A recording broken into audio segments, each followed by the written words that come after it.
Hi, it's Roger here with episode 6 of Entrepreneur TV, and I am in Bangkok today. I'm actually at the airport, and I wanted to share a story today which goes right back to the last time I was living in Bangkok, and it's all about the fundamental key to the sixth principle, which is time. Now, this is not just time like the same 24 hours of time where we just kind of like waste each day away. This is how you crystallize time. Money is crystallized time, whether it is cash, which is basically time from the past that actually is turned into cash because you earned it, whether it's capital, which is people giving you money because of the future value of your business, which is your future time. In every one of the cases of where money shows up, it has a relationship to time. And the story I'm going to share with you is the story of when I really understood how Buckminster Fuller's quote, which is like wealth is controlled time, how that is so fundamental to knowing that by slowing down your experience of time, you always are going to end up in such a way that you're going to be able to turn that into money. So how does it work? So when I was living in Bangkok, my parents were here. It was exactly 30 years ago. It's where I started my first business. In fact, it was just back in January when I was videoing my very first video in this series that I actually saw one of my cityscapes. Here's that image of me at the Holiday Inn at the airport, where I saw this 30 years after I built the business and then sold the business. So I'm going to share with you how I got there, like what happened when I was at university 30 years ago. It was exactly 1987, and what I was doing, which led to this business that I started. So basically, I was at the end of my very first year. I was rowing. I really wanted to get into the first of the first crew in the rowing, and I also wanted to be able to make sure that I was going on a trip with my. I'm going to let these guys go by because they're like super loud. Hello, how are you? Hello. So the first thing was I wanted to be able to actually row, and there was a rowing camp which was happening during the summer. I wanted to go on a trip to Greece with my friends after the first year of university, but I didn't have a job. They all had jobs in London, but I was living here at the time, and there was like no one I knew in London to give me a job. And then the third thing was I also had my director of studies, who, because I was studying architecture, said you actually need to spend the summer on your portfolio. You've got to actually put more pictures in your portfolio because you don't have enough in there. You're not going to pass unless you do that. So I'm like, how do I actually do all of this? How do I make sure that I can actually go rowing? How do I make sure that I can make money? How do I make sure that I can go out there and fill up my portfolio? And I was sitting there in the pub at the end of my first year, and I just sat down after a friend said, well, why don't you just try and make it one big question instead of having all these different questions? And I just asked myself the question, how could I make the money to go to Greece while being on my rowing camp, which obviously means I'm in Cambridge, and at the same time fill up my portfolio? And the answer was to sit on the street and actually do my drawings. Here's an image of me the very, very first time. This was with Renata, who was my girlfriend at the time, became my wife, and I was sitting on the streets, basically just doing a drawing every day. I did the drawing in black and white so I could photocopy it. I then went down to the Quick photocopier where I could actually photocopy for like 10 pence. I then went to Sainsbury's, made it the right size so I can put a freezer bag around it, and then I actually put up the sign which said one picture for £2 or 3 pictures for £5. And I sat down the first day and I thought, I wonder what will happen. Well, as it turned out, after that first day, I actually ended up with about £50. And I thought, wow, that's pretty amazing. That's about half what one of my friends would be earning, pardon me, for the whole week. And I did that within one day. So the next day I thought, well, is there a way that I could actually double this? So I started tracking time. I started saying, well, maybe there's certain times of the day when there are going to be more people who are going to be buying from me, and if I understand that, I can maximize those times a day. That was kind of the way my mind was working. So what I did was I started tracking every hour how much I was making, and I found something really interesting, which was while on the first day it was all very random.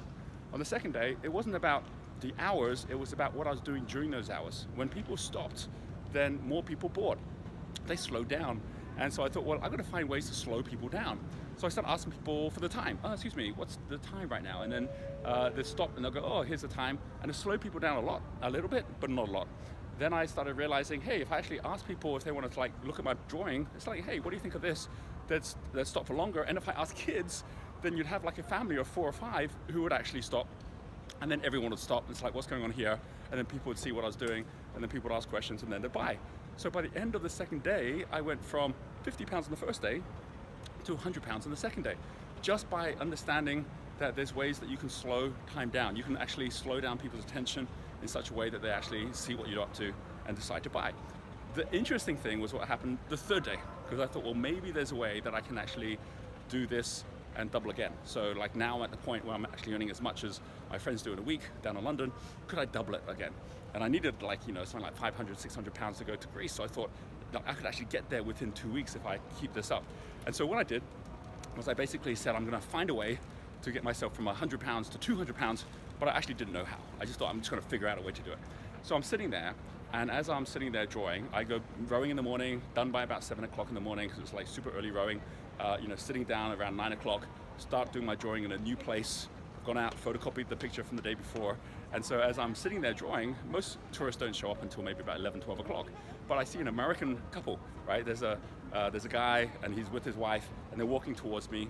And they look and say, hey, I really like what you're doing there. I just started, I was only about like 30 minutes into this. And I go, yeah, I'm actually doing these drawings. And then I kind of like sell the prints.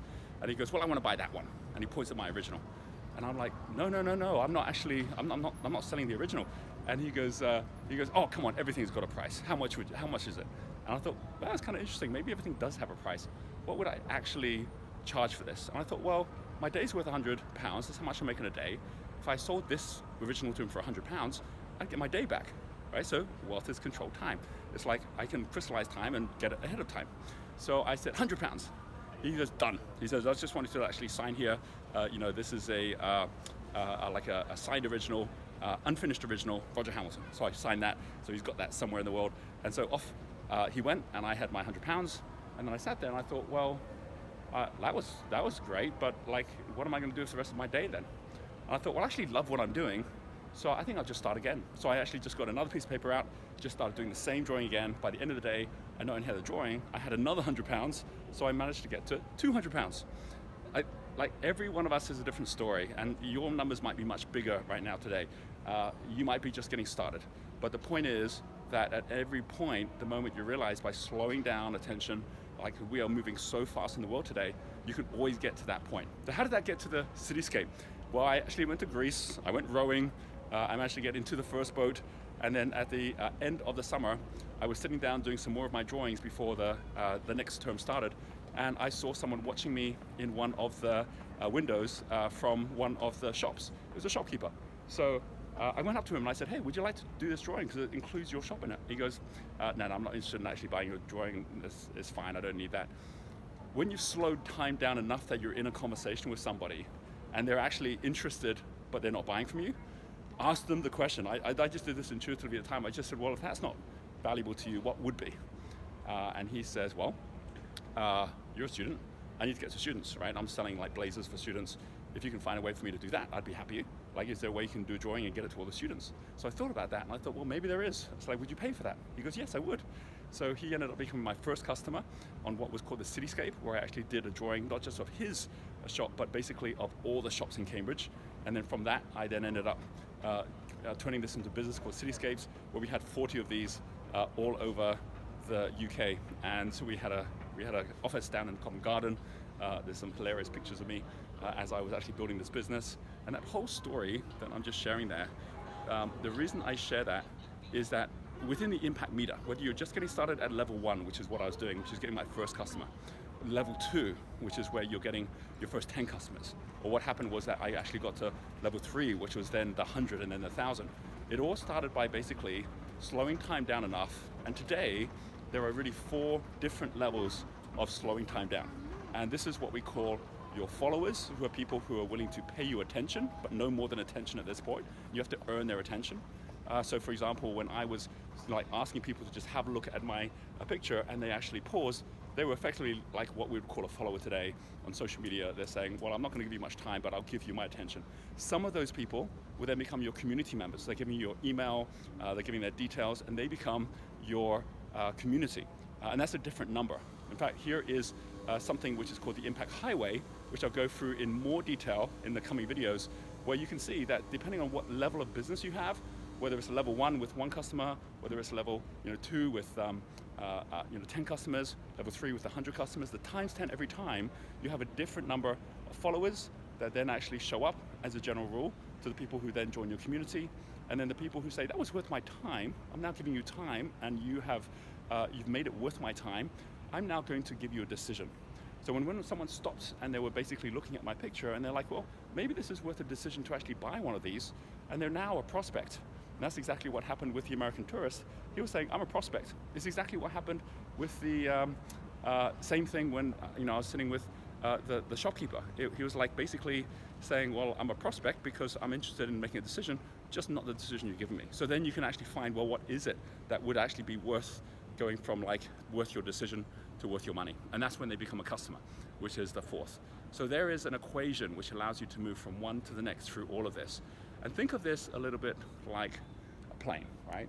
Like the planes which are out there, which you might not be able to see because of the light, but the planes that are out there, if you watch planes that are flying through the sky, that's like having an online business. It isn't actually, if you've got an empty plane and it's flying around, it isn't actually the key thing is to go out there and try and throw people on a plane when it's flying in the sky. It's to land the plane, it's to get it to an airport.